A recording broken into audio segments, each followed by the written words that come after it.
permanentemente el diálogo abierto con una mentalidad superior, realmente, que a cada palabra, a cada paso, en cada personaje, enseña y transmite y enriquece y cuestiona y permite que uno mismo vaya buscando, vaya realizando esa búsqueda en la que se empeñó toda su vida. Él personalmente dijo en cierta oportunidad que le hubiera gustado vivir muchos años y que anhelaba cumplir sus 100 años.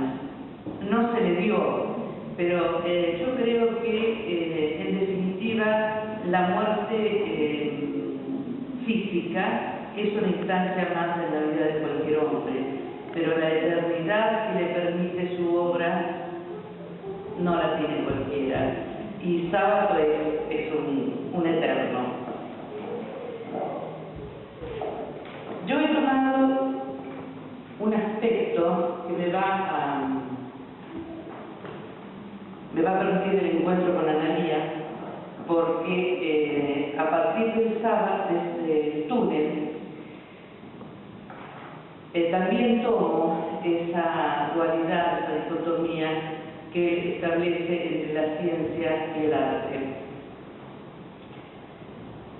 Paradójicamente, Sábato solo tiene 3 obras de ficción, el resto son ensayos. El túnel de 1948, Sobrevives y tumbas del 61 y Abadón el exterminador del 74. Él mismo dice que necesitaba tensionarse cada vez que se relajaba después de escribir una obra, necesitaba tensionarse de nuevo, cargarse de nuevo para volver a escribir. Y fíjense que a lo largo de sus 100 años tuvo 3 oportunidades de escribir esas 3 ficciones, porque él decía que cada vez que él se metía en una ficción era como entrar en la locura, y era muy difícil salir de la locura. Y era esa su manera de purgarse, escribir. Yo creo que lo más valioso de Sábato es su coherencia de vida. Fue un hombre coherente desde el principio al fin. Si uno recorre su vida, tal vez qué coherencia existe en una persona que primero se dedicó a la ciencia, luego a la literatura, después a la pintura. ¿Qué coherencia existe en un hombre que se enroló y se comprometió a fondo con el comunismo y después rechazó esa postura y renunció al Partido Comunista y se escapó, habiendo ido a Europa a un encuentro del Partido Comunista, y tanto es así que tuvo que estar escondido en una carnicería en París para salvarse de la exigencia de su partido. ¿Qué coherencia puede haber un hombre que se declaró agnóstico toda su vida, dijo que no creía en Dios y terminó casándose por la iglesia con su amada de toda la vida, Matilde? Hace muy poco tiempo, Monseñor Laguna, en una ceremonia muy privada, confirmó que esta unión amorosa, que había comenzado cuando Matilde era todavía una adolescente, y no se escapó de su casa para ir a vivir con el nuestro Sábato. Y él siempre dijo que ella había sido su cambia tierra, su permanente bastón, tanto es así que también se declara en algún momento piromaníaco, porque quemó muchas de sus obras, pero muchas de sus obras también se salvaron porque Matilde impidió que Ernesto las quemara. En 1945 publica Uno y el Universo, en el que declara por primera vez su intención de abandonar la física por la literatura. Dice: la ciencia ha sido un compañero de viaje durante un trecho, pero ya ha quedado atrás. Todavía cuando nostálgicamente vuelvo la cabeza puedo ver algunas de las altas torres que divisé en mi adolescencia y me atrajeron con su belleza desposeída de vicios carnales. Pronto desaparecerá de mi horizonte y solo quedará recuerdo. Muchos pensarán que esta es una traición a la amistad cuando es dedicada a mi condición humana. De todos modos, reivindico el mérito de abandonar esa clara ciudad de las torres, donde reina la seguridad y el orden en busca de un continente lleno de peligros, donde domina la conjetura. Montaigne mira con ironía a los hombres porque son capaces de morir por conjeturas. No veo nada que merezca la ironía. En eso reside la grandeza de esos pobres hombres. Es de destacar, que no lo dije en su momento, que Sábato estaba trabajando con nuestro premio Nobel, Bernard Rousseau, así que no era un improvisado de la ciencia, era un hombre que había hecho grandes avances en los estudios científicos y que se dio cuenta que ese mundo perfecto frío de las matemáticas no era su mundo era el puro mundo, lo llama oscuro, lo relaciona con la oscuridad de la literatura. En el túnel es Juan Pablo Castel, el personaje principal, el pintor incomprendido que hacia el final se enfrenta con la ciencia, los médicos que no entienden su explicación respecto de su decisión de matar a María Iribarne. Después voy a aclarar un poco qué es Castel y quién es María Iribarne. En esta circunstancia anecdótica, Sábato centra el planteamiento fundamental de la novela. Castel, habiendo encontrado la luz de la comunicación al conocer a María, se introduce en un túnel sin salida aparente al matarla por no haber podido poseerla de manera absoluta. La ciencia, razón y objetividad declara locura su drama sentimental, personal y subjetivo. Mucho tiempo después de Irene Barón, había abandonado la ciencia para escribir ficciones, como una buena ama de casa que repentinamente resuelve entregarse a las drogas y a la prostitución. Me encanta la comparación esta tan entendible, tan llana, tan cotidiana, ¿no? Él es casi un científico, por no decir un científico, abandona la ciencia como una ama de casa abandona su casa para dedicarse a la prostitución y a la droga. Esta realidad ciencia ficción es una de las claves más importantes para entender a Sábato. El orden frente al desorden, la seguridad frente a la incertidumbre, la claridad frente a las ciencias oscuras, la razón frente al instinto y al sentimiento. María Angélica Correa, que tiene un libro dedicado Genio y figura de Sábato, excelente estudio sobre Sábato, propone al respecto la siguiente síntesis. Sábato se opone a la idolatría de los valores científicos a favor de lo artístico, a la supremacía de lo puramente racional a favor del mundo de la sensibilidad, los sentimientos y el instinto, el predominio de los factores materiales, dinero, máquinas, técnicas, a favor del predominio de los valores trascendentes, a la supresión de lo femenino en nuestra cultura a favor del sentido de lo concreto, de la preocupación de lo inmediato de la mujer. Clama contra una civilización que ha desacralizado la vida del hombre, termina diciendo. Esa preocupación, que Analía seguramente la va a reforzar por la máquina, surgió así de golpe cuando recién esto no andaba, ¿no? Esa complicación de la técnica que frente a los nervios nuestros por la charla, la espera de ustedes, las ganas de pasar un buen momento o no, y de repente este aparatito que no funciona. Tenemos toda la computadora cargada y de repente un golpe de luz nos interrumpe todo el trabajo o a veces lo arruina. La tecnología es dura con el hombre. Esta idea es fundamental para entender el Sábato y se requiere en sus ensayos, Hombres y Engranajes del 51, Heterodoxia del 53, La cultura y la encrucijada nacional del 76. Pero creo que el desarrollo casi obsesivo de este tema se da en sus novelas, no exclusivamente, pero sí intensamente, con más profundidad. Y si queremos empezar esa coherencia de Sábato de la que les hablé, y pretendemos un acercamiento a Sábato, tenemos que entrar en el túnel, no hay vuelta que darle, y el túnel es oscuro. La trama argumental pareciera, en primera instancia,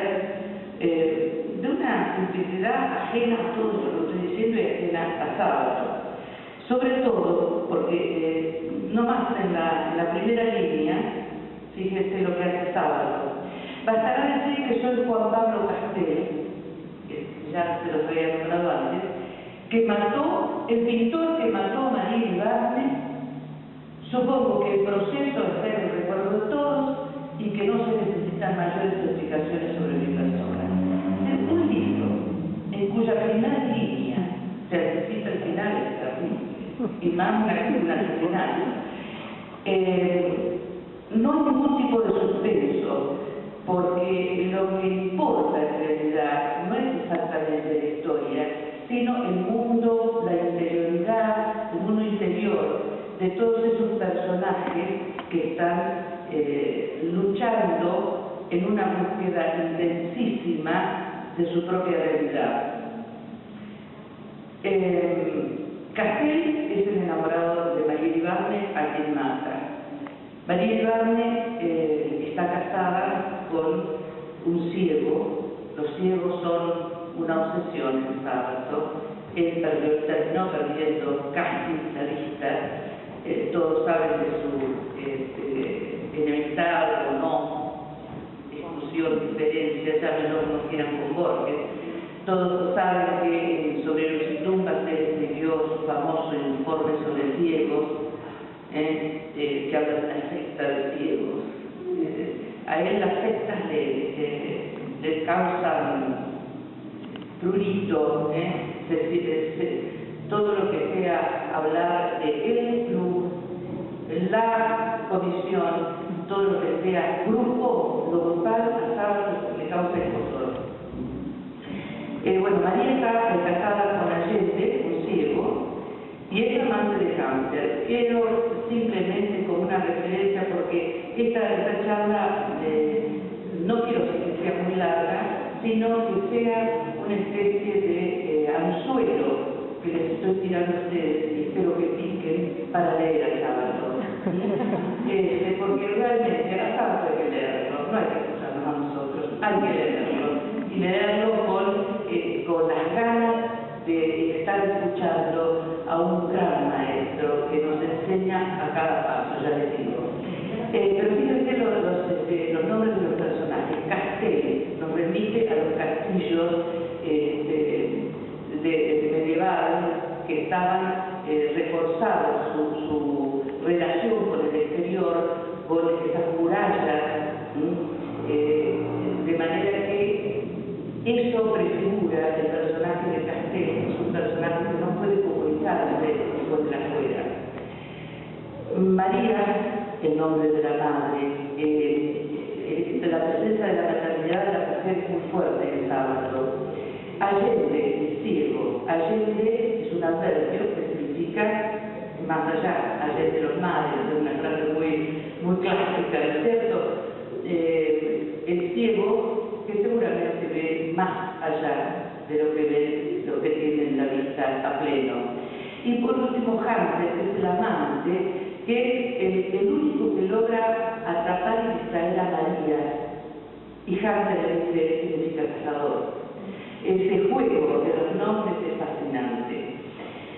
Este pintor, Juan Pablo Castel, advierte en una exposición de sus cuadros que hay una mujer parada delante de un cuadro suyo que justamente se llama Maternidad y que se ha fijado en un detalle de ese cuadro, que es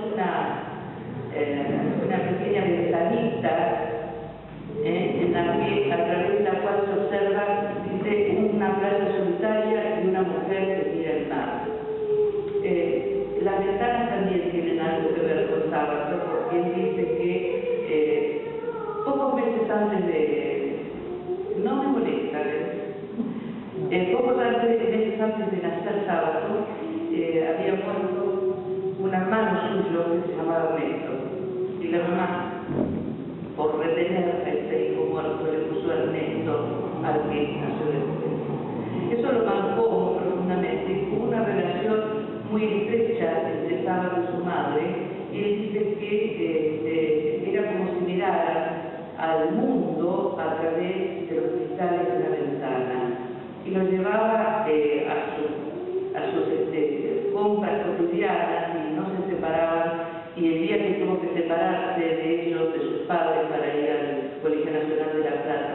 Carolina Azul Roja, fue a la clase de secundaria. Esa actitud de la mujer, del cuadro y la ventanita, de alguna manera son otra de las claves internas de la novela para llegar al final del túnel que nos propone Sábato recorrer. A raíz de ello, Castel siente que solo ella lo ha comprendido, ha captado el sentido de soledad ansiosa y absoluta que encierra la escena de la ventana. Ha entendido que en tanto que su pintura es manifiestamente racional, para nada emotiva, ni sensible, ni sensual, incluye cierta cosa profundamente intelectual, como dicen sus propios críticos. Esta escena es una manifestación individual sobre dos obras de Sábato, Uno y el universo y Hombre y el granate. Un poquitito nada más, y después me voy a remitir a unos textos que he marcado, porque Sábato explica mejor que yo lo que escribe. Uno y el universo es un conjunto de artículos que Sábato escribió antes del año 1945 y que fueron premiados por la ciudad de Buenos Aires. Sus artículos salieron en diferentes revistas de la época, en diferentes diarios. Narran hechos filosóficos, políticos, éticos, que tienen un trasfondo social muy grande, porque si ustedes piensan en la fecha, el 45 es la posguerra, y eso en cuanto al universo, digamos, en cuanto al mundo, y en nuestro país es la finalización del siglo XIX con todo lo que eso trajo históricamente hablando, la recomposición de las instituciones y lo que se vivió hasta ese momento. Entonces, aquí, por ejemplo, Sábato habla de personajes de la época, de otros escritores, de otros pensadores, de otros científicos.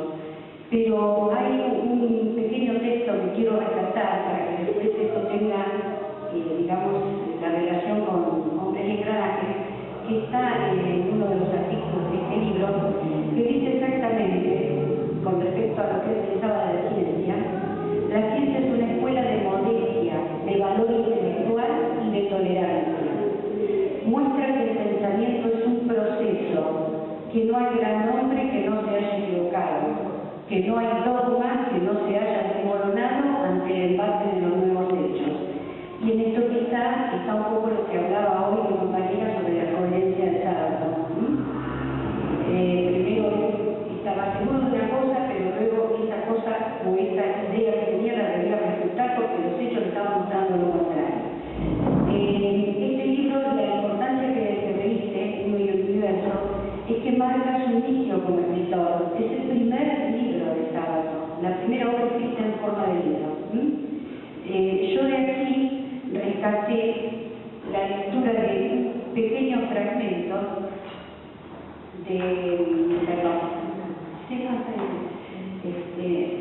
son dos párrafos en los que él hace referencia a Borges. Escribe un artículo sobre Borges.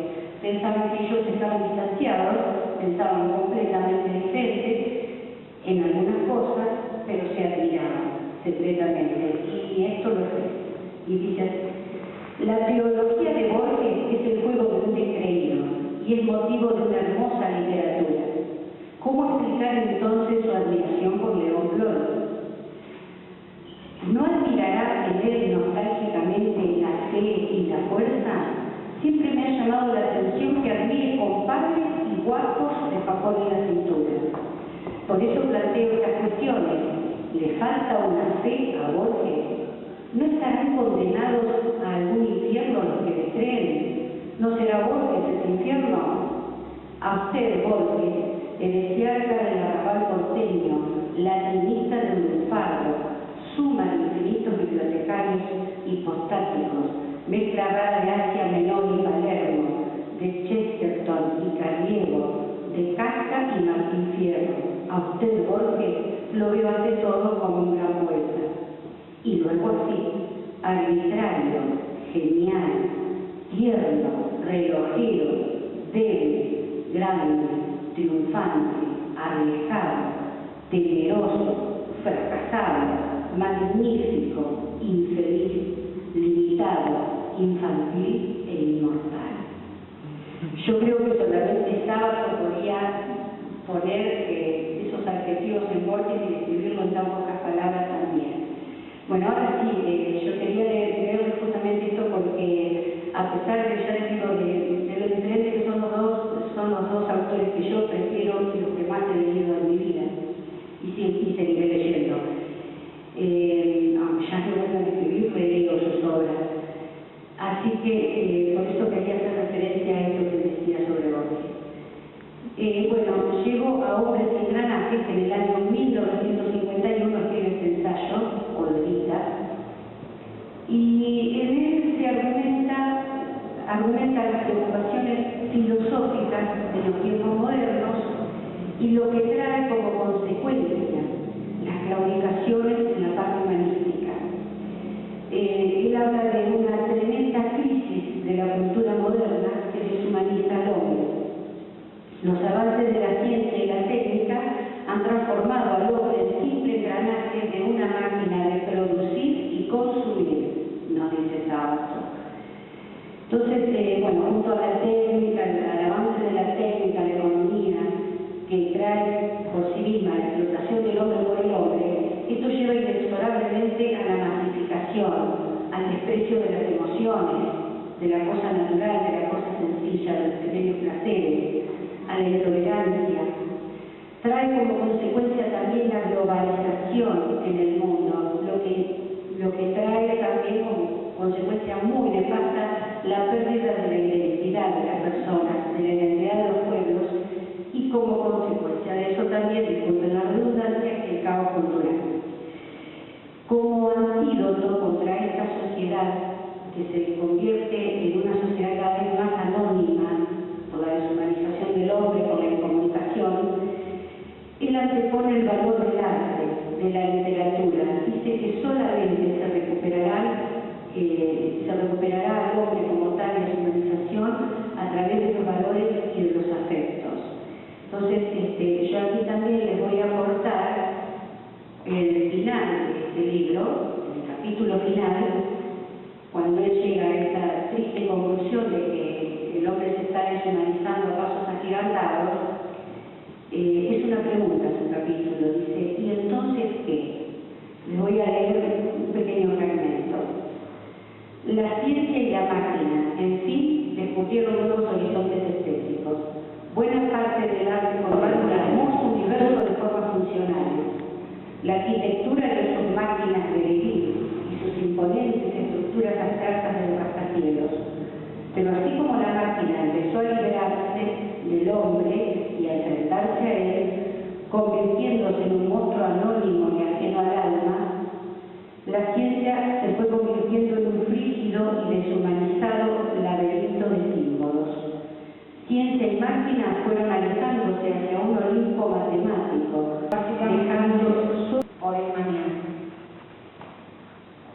Es un ensayo constituido por 5 cartas, o para ser más exacta, 5 cartas y un epílogo.